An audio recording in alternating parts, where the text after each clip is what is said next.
Selamat malam saudara-saudari yang terkasih. Sebelum tidur malam ini, saya Ibet Bingarsi akan berbagi renungan dari Pendeta Dr. Erastus Sabdono yang kali ini berjudul Allah Memberi Kekuatan. Terdapat kesalahan yang bisa memenjara pikiran sehingga berakibat seseorang tidak menjalani kehidupan iman yang sejati. Kesalahan tersebut berangkat dari ketidaktepatan memahami Efesus 2 ayat 1. Efesus 2 ayat 1 tertulis, "Kamu dahulu sudah mati karena pelanggaran-pelanggaran dan dosa-dosamu." Kata mati di sini sering dipahami bahwa manusia tidak sanggup sama sekali untuk merespons kasih karunia Allah. Sehingga dibangun pemahaman bahwa manusia hanya menerima saja tindakan Allah sepihak untuk dapat menerima kasih karunia yang di dalamnya terdapat keselamatan. Mereka berpandangan bahwa manusia bisa merespons kasih karunia hanya karena intervensi Allah secara penuh dan sepihak di dalam diri manusia yang menggerakkan seseorang dapat menerima kasih karunia Allah. Jadi semua dikerjakan oleh Allah. Dan dengan demikian manusia tidak berperan sama sekali.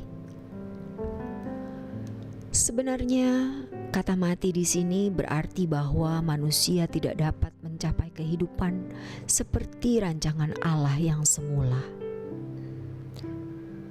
Manusia telah kehilangan kemuliaan Allah.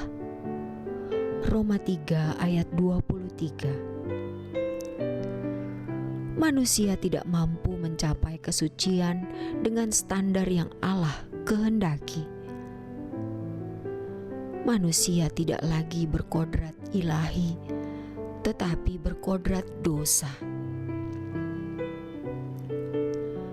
Kejatuhan manusia ke dalam dosa bukan berarti manusia menjadi jahat seperti binatang, tetapi manusia tidak mampu mencapai kesempurnaan seperti Bapa. Dengan usahanya sendiri, manusia tidak mampu kembali seperti rancangan semula.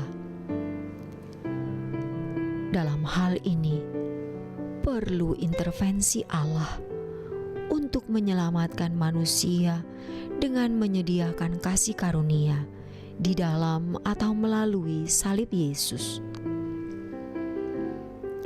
Orang yang menjadi umat pilihan dituntut untuk dapat dikembalikan ke rancangan semula.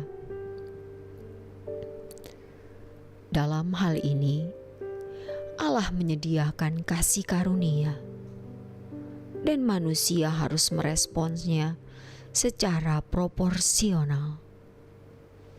Manusia yang menerima tuntunan Allah dapat mewujudkan maksud keselamatan diberikan untuk manusia. Dalam keadaan manusia yang jatuh dalam dosa, manusia tidak akan mampu mengangkat dirinya sendiri menjadi manusia sesuai dengan rancangan Allah semula. Inilah yang disebut mati. Manusia membutuhkan kasih karunia. Tetapi manusia harus menyambut uluran tangan Allah tersebut dengan memberi diri digarap oleh Allah. Untuk ini, seseorang yang mau diselamatkan harus melepaskan segala sesuatu. Lukas 14 ayat 33. Kalau seseorang tidak mau melepaskan segala sesuatu, seperti orang muda kaya di Matius 19, maka keselamatan tidak bisa dimiliki dan terwujud dalam hidupnya. Tetapi kalau seseorang berani melepaskan dirinya dari segala ikatan percintaan dunia, seperti Sakeus, maka keselamatan dapat terjadi di dalam hidupnya dan keluarganya. Lukas 19 ayat 9. Bila proses keselamatan dikerjakan oleh Allah sendiri secara sepihak, berarti orang percaya tidak perlu bertindak apapun. Pengajaran ini menutup mata pengertian orang, sehingga tidak ada usaha yang sungguh-sungguh untuk berjuang mewujudkannya. Mewujudkan keselamatan yang sejati dari bangunan iman yang benar. Padahal manusia harus memiliki tanggung jawab dalam merespons kasih karunia. Itulah sebabnya Yesus mengatakan bahwa orang percaya harus masuk jalan sempit untuk mengalami dan memiliki keselamatan. Lukas 13 ayat 23 dan 24. Jadi, kalau seseorang mau menerima Yesus sebagai Tuhan dan Juru Selamat, ia harus berusaha menggunakan fasilitas keselamatan agar bisa menaruh pikiran dan perasaan Kristus atau menjadi manusia sesuai dengan rancangan Allah. Hal ini harus diperjuangkan sebab tidak bisa terrealisasi secara otomatis. Keselamatan tidak terwujud dan dimiliki dengan sendirinya karena memang Allah tidak secara sepihak mengerjakan keselamatan di dalam diri seseorang. Keselamatan juga harus dikerjakan masing-masing individu. Pandangan banyak orang adalah bahwa Allah lah yang mengerjakan keselamatan tanpa peran manusia sama sekali. Hal ini didasarkan pada Filipi 2 ayat 13. Mereka mengutip teks tersebut tanpa memperhatikan teks lain dalam pasal tersebut. Padahal dalam teks sebelumnya tertulis agar orang percaya berusaha menaruh pikiran dan perasaan yang terdapat dalam Kristus.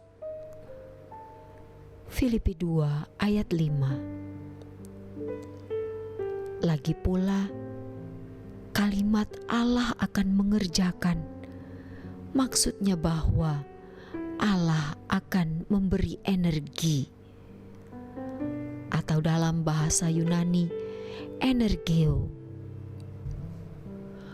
Orang percaya yang harus mengerjakan artinya menyelesaikan, atau dalam bahasa Yunani, katergazomai. Jika hal ini berlangsung, maka Allah yang memberi energi atau kekuatan. Jadi, merespons keselamatan atau anugerah Allah adalah bagian orang percaya yang harus dipenuhi oleh orang percaya itu sendiri. Jika orang percaya mengerjakan keselamatan dengan sungguh-sungguh, Allah akan membantu mengerjakan dalam arti kooperatif atau membantu. Memenuhi tanggung jawab ini bukan sebagai jasa di mana kita bisa membanggakan diri, seakan-akan dengan kemampuan sendiri kita bisa meraih keselamatan. Tindakan kita adalah tanggung jawab untuk merespons kasih karunia. Umat pilihan harus mengerjakan keselamatannya dengan takut dan gentar.